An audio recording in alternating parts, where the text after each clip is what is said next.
নমস্কার বন্ধুরা, এই চ্যানেলে জানাই আপনাদের স্বাগত। আজ আপনাদের কাছে ছট পুজোর কিছু ধার্মিক কথা তুলে ধরব। ছট পুজো আসলে কি, কেনই বা এই পুজো করা হয়ে থাকে, কারা বা করে থাকে এবং কিভাবে এই পুজো করা হয়ে থাকে, তার সনাতন ধর্মে এই পুজোর গুরুত্ব বা কতটা, এই সব কিছু আপনাদের সামনে তুলে ধরব ভিডিওর মাধ্যমে। ভালো লাগলে অবশ্যই লাইক কমেন্ট করবেন। চলেন বিস্তারিত কিছু জানা যাক এই পুজোর সম্বন্ধে। সনাতন ধর্মে যে 5টি দেবদেবতার কথা বলা হয়েছে, তার মধ্যে এক হলো সূর্য দেবতা। সেই সূর্য দেবতার এবং তার পত্নী উমা দেবীকেও বলা হয় ছট মাইয়া বলে গণ্য করা হয়ে থাকে।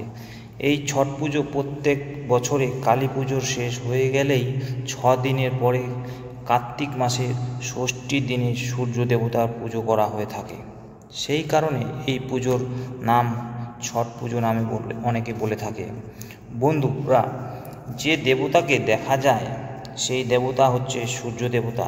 এই পূজা শুধু বিহার, উড়িষ্যা, ছত্তিশগড়, পাঞ্জাব, হরিয়ানায় হয় না, সমগ্র ভারতবর্ষ জুড়ে এই পুজো হয়ে থাকে।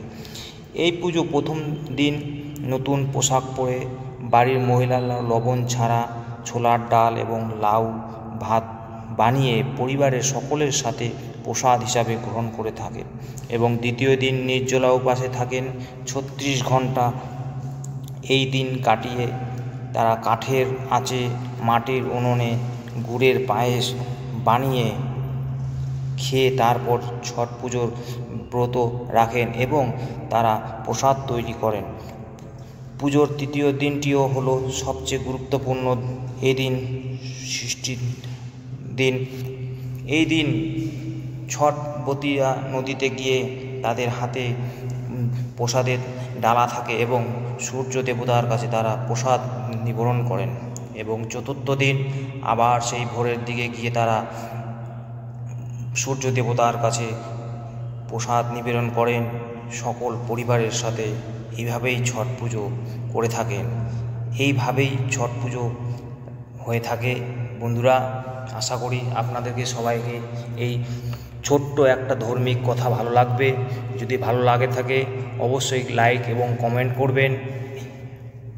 অনেকে তো অনেক ধরনের কথা বলে, অনেকে অনেক ধরনের ভিডিও বানায়, অনেকে অনেক ধরনের কমেন্ট করে, কিন্তু ছট পূজার আসল যে গুণ, আসল যে মন্ত্র, সেই মন্ত্র অনেকে জানে না। অনেকে ভিডিও বানায়, অনেকে গান করে সেই ভিডিও সোশ্যাল মিডিয়ায় দেয়, কিন্তু বাস্তব যেটা, যাকে নিয়ে এই পূজা, সেটাই জানার দরকার। নমস্কার বন্ধুরা, ভালো থাকবেন।